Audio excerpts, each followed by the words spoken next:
Magic eye, look at me, I'm a magic eye.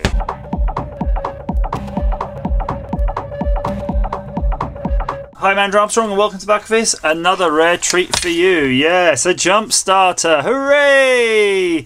Model CP07723. Very similar to that last one we did, if you recall, but the kit contains a USB lighter thing, so that's the charging, so it's designed to be charged from your USB.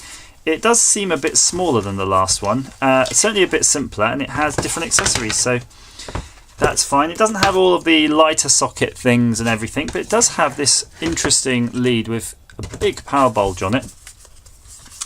Let's have a look inside. So it's got the regular 12 volt output that's going to be wrapped straight to the battery as per usual, two USBs, and the light USB charger, and of course the typical button. So it does seem that that's pretty standard for the sort of control circuitry side. Not sure how you turn it off. I'm guessing that indicator and everything goes off by itself. So you hook this up to your car battery and away you go. So this bit's not particularly exciting. 2 amps input, 5 volts, USB output 5 volts, 2 amps, 5 volts, 1 amp. Oh yeah, it's got 2. Okay, so one's the 2 amp and the 1 amp. It's 7,500 milliamp hours. So it's a pretty small one by most standards. Minus 20 to 60. Apply to 8-cylinder petrol engines with a 5 litre or below displacement, or 6-cylinder diesel engines with a 3 litre or below capacity. Ensure the battery level is 50% before jump starting. Do not immerse in water. No shed Sherlock. But this is weird, because this seems to be a far more complicated set of jumper leads though. So check and make sure the jump starter has enough battery capacity over 3 lights. Plug the jumper indicator into the connect the red clamp to the positive terminal first, then connect the black clamp to the negative. Before start, check the intelligent clamps indicator. If it's green, if it's red. If no lights, please press the reset boost button by 3 seconds. If the red, so it's got a bunch of instructions to do with how to decode this power bulge, and the power bulge itself. Over discharge protection, reverse polarity protection, over voltage protection, over current protection. So it seems to have quite a lot of goodness going on here. So I'm guessing the reason they did this is because this is a pretty standard end they seem to have on them. So they're maybe just making them so that you can take the intelligence for the actual jump starting bit out of the battery pack itself, which might be a bit cheaper. Make one set of leads. Because you could technically just sell this without the extra port as a regular power bank. So you've got this button here, boost. Did you hear that? Relay inside. And that's pretty much it. I can't deactivate it. I'm not even going to open this because I can tell you what's in it. If I open it, it's going to look tampered with, and I don't want that because I want to. Okay, let's see, shall we? If I can do it cleanly.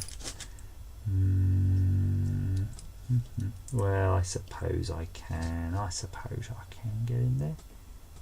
Looks like a regular screw. Hooray! But that's been put on by a bloody robot. Arrgh! With an iron grip. Okay, that's one loose. Yeah, it's okay.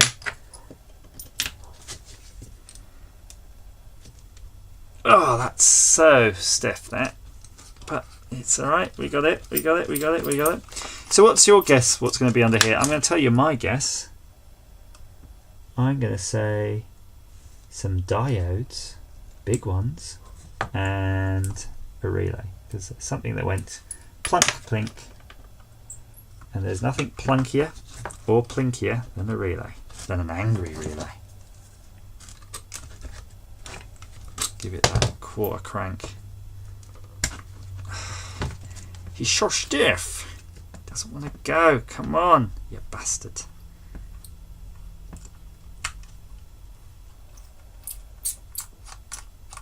That's fine.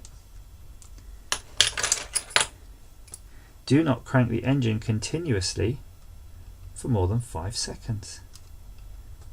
Oh, I've made a real pig's ear of the label now. Might have to take off a corner. Look at that, look at that. There we go, recovered. Good recovery there.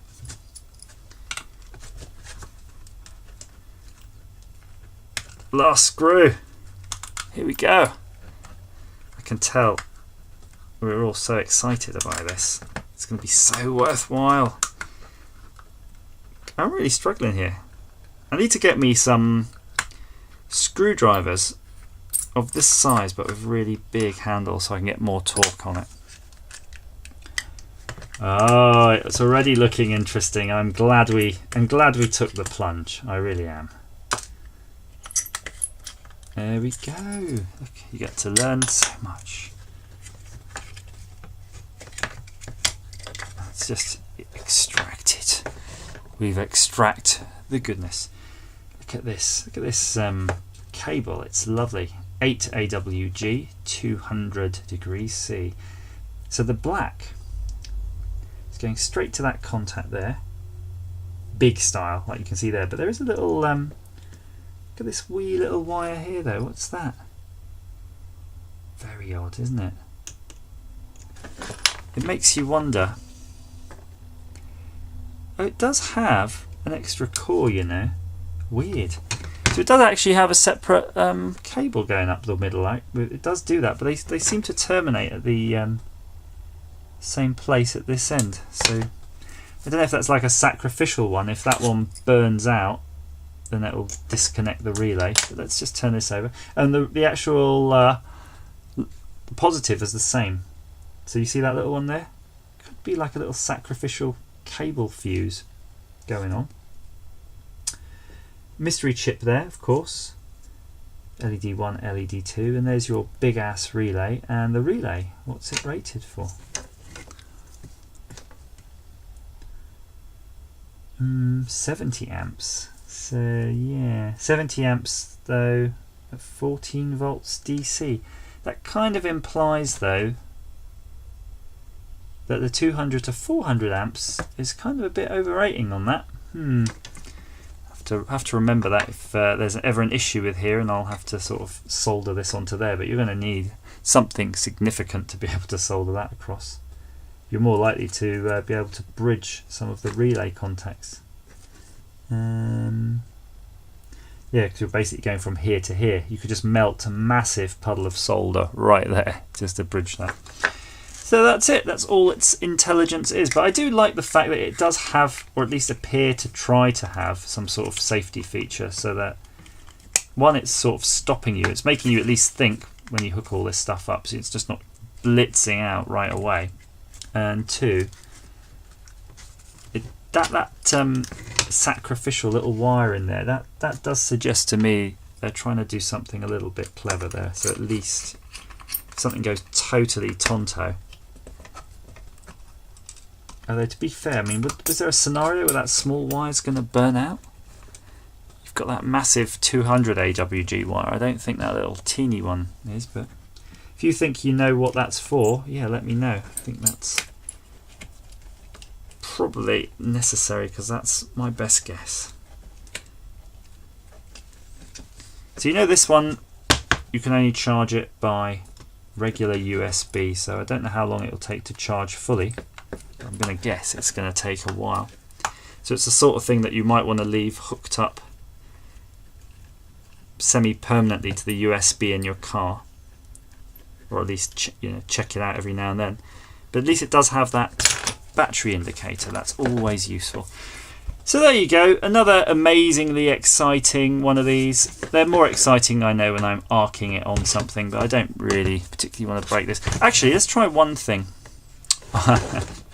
He says. So I feel that I've done another one of these. I did one where I was doing loads of arcing. You might have seen that.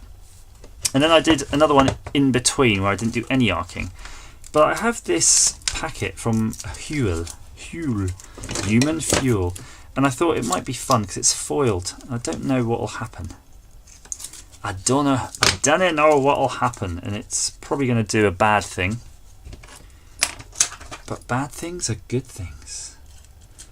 Now it is plasticized, so that's going to be interesting because I'm going to have to manhandle these teeth to bite in a bit better. But yeah, let's have a go. I'm pushing the button to turn it on. Ah, okay, it's not liking that. So I'm playing with the torch. On.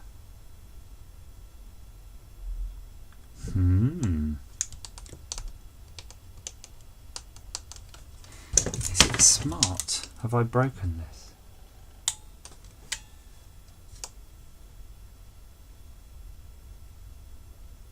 Did you see that? It went on and then instantly went off.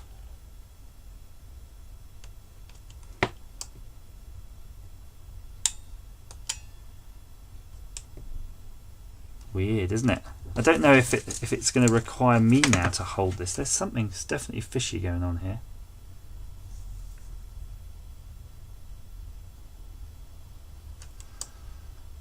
Come on.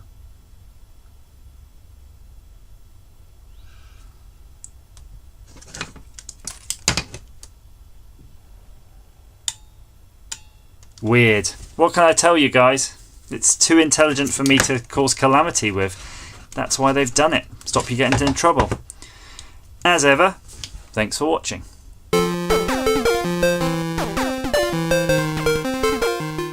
Yeah, I can confirm what it does. You're not going to get any sparks and fireworks out of this one either.